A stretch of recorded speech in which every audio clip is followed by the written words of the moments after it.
Olha só, creia que Deus vai te abençoar e muito através desse vídeo. Por isso, se inscreva no nosso canal, deixe a sua curtida e os seus pedidos de orações nos comentários e, sobretudo, nos ajude a espalhar essa mensagem pelo mundo. Conto com cada um de vocês. Deixa a Bíblia aberta em Juízes 6,19. Preste atenção, quem não tem Bíblia, a primeira coisa que você deve fazer, o primeiro dinheiro que você receber, adquira uma Bíblia. Amém? Primeira coisa, não tem fé sem a palavra de Deus. Quem alimenta a nossa fé é a palavra de Deus. Nós trabalhamos com a palavra. O mais forte do culto não é a música, não é a oração, não é o que você fala com Deus, é o que Deus vai falar com você. Isso é mais forte do que tudo. Então agora eu quero toda a sua atenção para você entender essa palavra. Semana passada nós falamos sobre a troca de espírito, que é fundamental para Deus poder derramar o espírito dele e fazer o que ele quer na sua vida. Você nem imagina o que Deus tem para você. Mas hoje eu quero falar sobre o altar, o poder do altar, a grandeza do altar. Olha a grandeza desse templo, olha o tamanho disso aqui. Eu pergunto para você, qual é o lugar mais importante do templo? Não seria essas lâmpadas LED? Essas pedras que vieram de Israel? Não. O lugar mais importante, o lugar mais forte é o altar, porque o altar representa Deus. O que é que o altar representa? O altar representa Deus.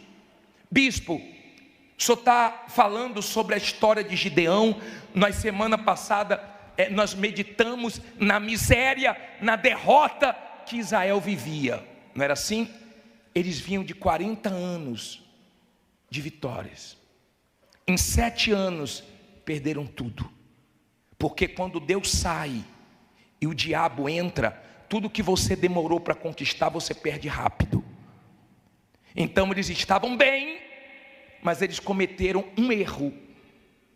Qual foi o erro que eles cometeram? Eles desagradaram Deus. Eles fizeram altar de Baal e tiraram o altar de Deus. Para você entender a gravidade disso, é como se eu pegasse a minha vida e me curvasse perante aqueles demônios que Deus bota de joelho. Você já viu demônios manifestar na igreja? Quem já viu? Você já viu espíritos malignos manifestar aqui? Em nome de Jesus eles caem de quê? De joelho. Nós falamos em nome de Jesus, coloque as patas para trás, eles colocam. Em nome de Jesus, bate cabeça para a gente, eles batem. É como se eu pegasse e esquecesse do Deus que venceu eles e me curvasse para eles. Os inimigos que Deus deu a vitória a Gideão tinham os deuses deles. E Israel trouxe esses deuses para dentro de Israel. E eles se curvaram para Baal e deixaram o altar de Deus. Não tinha altar, diga, não tinha Deus. Diga, onde não tem o altar, não tem Deus. Você não vê um testemunho grande na Bíblia, você não vê um testemunho forte na igreja que não tem altar. Você não vê. Você vê pessoas alcançando coisas pequenas, respostas, mas você não vê algo grande, inaudito, forte, se não tiver o quê? Altar. Vamos ler o 6,19. Vamos ler. Diz assim. Juízes 6,19. E entrou Gideão e preparou o quê? Um cabrito e os pães ázimos de um efa de farinha. A carne pôs num cesto e o caldo pôs numa panela. E trouxe-lhe até debaixo do carvalho e lhe ofereceu. Olha para mim, por favor. Não olhe para a Bíblia agora não. Não tinha altar. Então Gideão, quando o anjo apareceu, ele estava revoltado, malhando trigo, e o anjo apareceu e mandou ele ir naquela força dele, e ele começou a se menosprezar, a se diminuir, e Deus teve que descer, Deus teve que ter paciência, Deus teve que dar sinais, Deus teve que conversar, até ele enxergar que o problema era com o povo e com ele, o espírito dele precisava ser mudado. Quando ele entendeu isso, então Deus pôde trabalhar com ele. Quando ele foi buscar uma oferta e preparou um cabrito e os pães, ele veio oferecer e ele ia colocar no chão, debaixo do carvalho. Aí no 20 o anjo pediu para ele não fazer isso. Olha o que o anjo falou. Diz assim, versículo 20: porém o anjo de Deus lhe disse: toma a carne e os pães ázimos e põe-os sobre esta pedra, né? E derrama-lhe o caldo. E assim fez. Olha para mim, por favor. Não olhe para a Bíblia agora não. O anjo disse assim: Gideão, não põe no chão, não. Coloca naquela pedra ali, coloca na penha, coloca no altar. Não é no chão. Ele estava mostrando o seguinte: toda essa miséria é porque não tem altar. A falta de altar fez Deus deixar vocês nessa situação. Não tem altar, não tem Deus. Agora entenda, não é a situação que você tem que ficar olhando, porque situação muda. Há quem chegou aqui endividado, hoje está com dinheiro sobrando. Há quem chegou aqui humilhado, hoje está dando testemunho. Há quem tinha nome sujo, hoje tem nome limpo. Há quem morava de favor, hoje tem várias propriedades. Você pode hoje estar mal e amanhã está aqui contando vitórias. Situações, Deus muda, porque Deus é poderoso. Entenda, Deus, Ele não tem problema com o nosso lado de fora.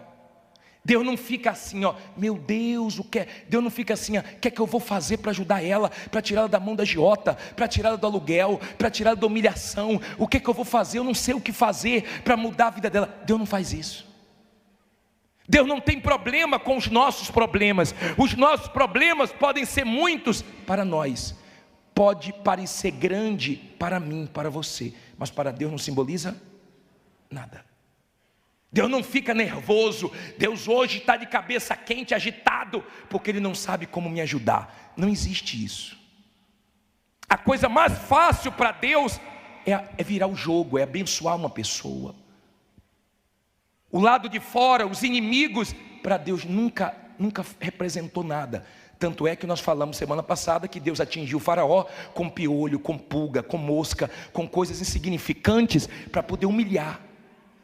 Deus deu a vitória a Ezequias com um anjo, mostrando o seguinte: Israel, o problema de vocês nunca foi o lado de fora, o problema de vocês é o lado de dentro, é comigo. O espírito de vocês agora não está me agradando.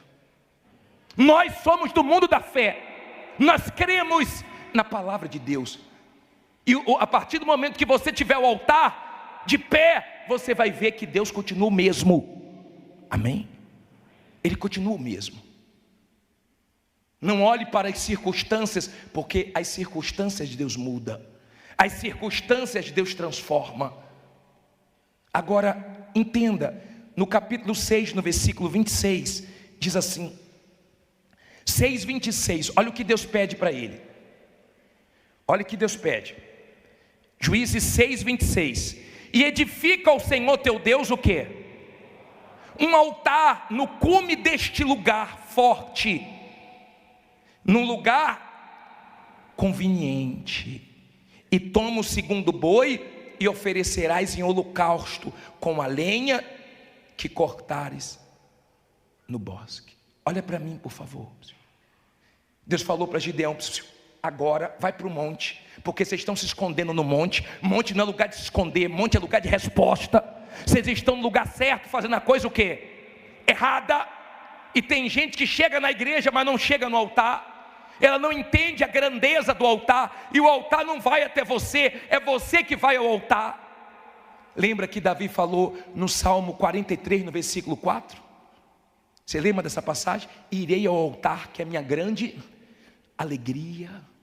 Irei ao altar. Quem é de Deus tem prazer de ir no altar. Quem é do altar nunca vira as costas para o altar. Quem é do altar pode não estar enfrentando problema nenhum, mas ela sacrifica para mostrar que ela sempre depende de quem? De Deus, e que Deus está sempre acima dela. Deus disse assim: ó, Gideão, você vai quebrar o altar de Baal. Eu quero que você quebre o altar de Baal. E eu quero que vocês pensem naquilo que vocês estão fazendo que desagrada a Deus. Abra mão do que está desagradando a Deus. Abra mão, quebre o altar de Baal, quebre. Porque se você quer Deus, você tem que saber de que lado você está. Você tem que saber o que é que você quer. Quando eu me converti, eu entendi, eu demorei. Mas eu disse o seguinte: quando eu me entregar, eu vou me entregar para valer. Eu vou escolher um lado. Mas eu não aceito ser mais um não, Deus tem que ser comigo. Então, por favor, quebre o seu altar de Baal. Veja o que desagrada a Deus. Levanta um altar para mim, lá no cume do monte, no lugar forte. Leia de novo aí. Um lugar o quê? Olha que bacana, ó. Edifica ao Senhor teu Deus um altar no cume deste lugar forte. Olha aqui para mim. Altar é que traz um casamento forte. Altar é que traz uma saúde forte. Altar é que traz uma vida espiritual forte. Quando você tem altar, a Bíblia diz: aquele que serve o altar, do altar tira o quê? Seu sustento. Então Deus te sustenta emocionalmente, materialmente e principalmente espiritualmente, quando você tem altar. Esse é o lugar que o diabo mais odeia. Tudo que o diabo deseja é tirar a pessoa da onde? Do altar. O altar é lugar de fazer vida forte. O altar é o lugar de mudar de espírito. É o altar, é o lugar conveniente, é o lugar apropriado. Nós não subimos nesse altar, nem testemunha as pessoas dão aonde? Em cima desse altar. Nós só subimos nesse altar 2 vezes por ano. Nós respeitamos o altar. Não é qualquer um que sobe aqui, não é qualquer um nem que limpa aqui. Porque nós cremos que o altar é Deus. Tem altar, tem Deus.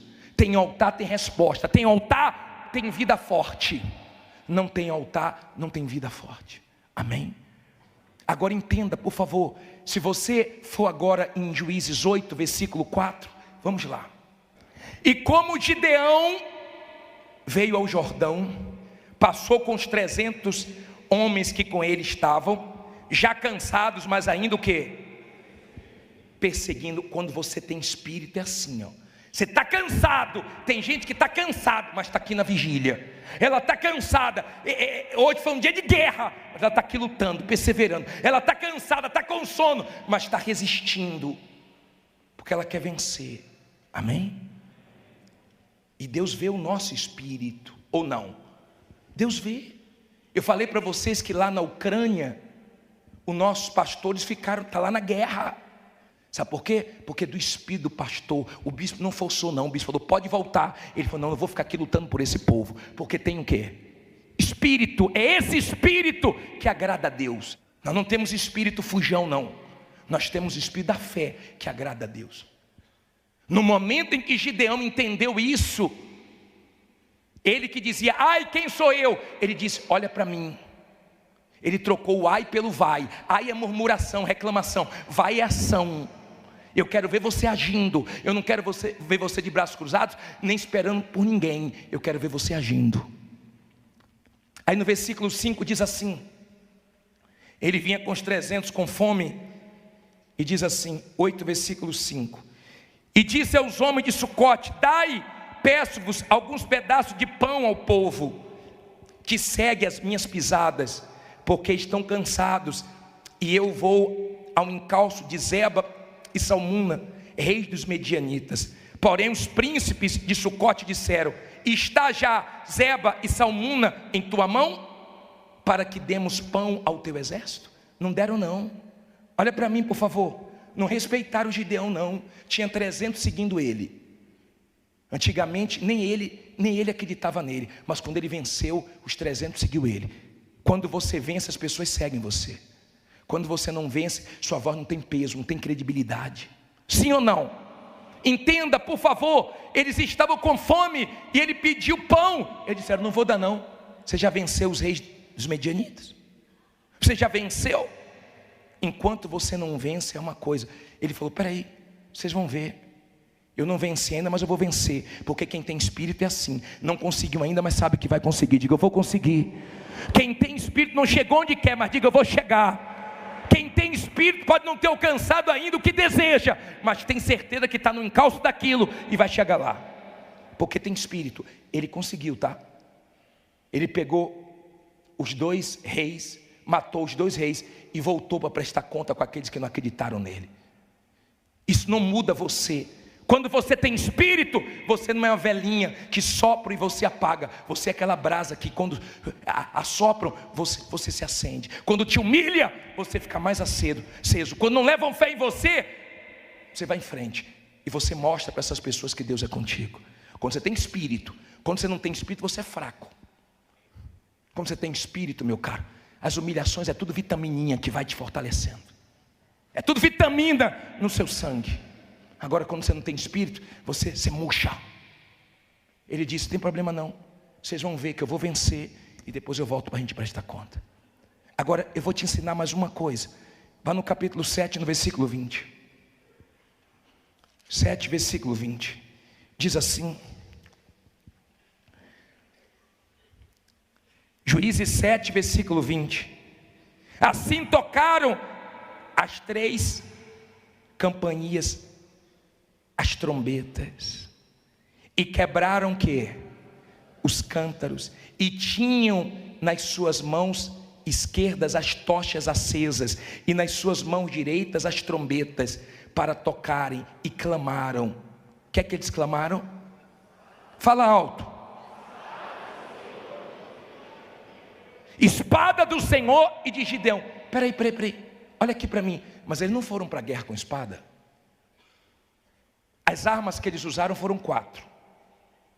Primeira arma, altar, Deus. Quem tem Deus pode ir para qualquer guerra que ela vence. Quem tem Deus pode ser pequeno que vence os grandes. Quem é Deus quem está com Deus faz a diferença. Eles tinham altar, eles tinham Deus. Segundo, a trombeta. Sabe o que é a trombeta? É isso aqui, ó. A palavra que a gente anuncia. Nós estamos tocando as trombetas. Nós estamos passando vida. A palavra de Deus é espírito e vida. Não é dinheiro que vai mudar a sua vida, é espírito. Quando você tem espírito e o espírito de Deus, meu caro, dinheiro, vitórias, patrimônio, tudo isso é consequência, porque você mudou do lado de dentro. Compreenda, por favor, o altar é Deus, a trombeta é o quê? A palavra. E o cântaro, bispo? O cântaro, os cântaros somos nós, que eles quebraram o cântaro. O povo estava resistindo a Deus. Eles quebravam pedra para se esconder nas cavernas, mas não se quebrava diante de Deus. Seja humilde, se quebre diante de Deus. É Deus que vai te ajudar. Se humilhe diante de Deus, que a mão poderosa dele te exalta no tempo oportuno, na hora certa. Seja humilde, conte com Deus, dependa de Deus. Amém? Quando você se quebra diante de Deus, você pode estar na pior situação, Ele te abençoa. Agora, por último, eles tinham o que na mão? Fogo. Esse fogo é o Espírito Santo. Quando você muda de espírito, Deus derrama o Espírito dele na sua vida. Sem o Espírito Santo, você pode estar cheio de dinheiro que você é pobre, mas com o Espírito Santo, as suas vitórias são consequência. Você pode, com o altar, com a trombeta, que é a palavra, com o espírito quebrantado diante de Deus, com o fogo do Espírito Santo, você pode ir para qualquer guerra, que no final você vence. Quando você tem espírito, você tem força nos momentos mais difíceis da sua vida. Você crê no que ninguém crê, você acredita no que ninguém acredita. Você pode estar enfrentando qualquer desafio, qualquer momento de desespero, mas você está na fé, porque é do seu espírito.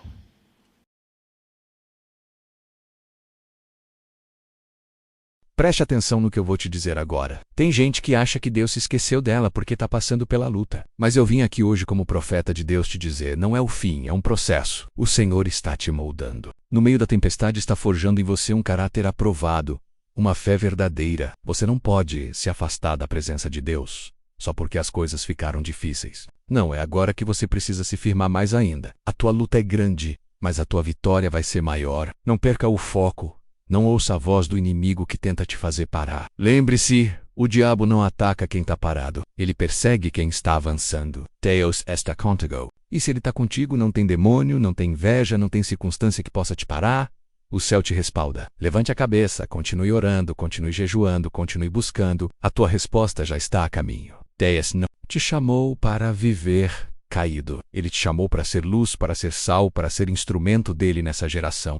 Então levanta, porque quem te chamou foi o Senhor dos Exércitos. E ele não falha.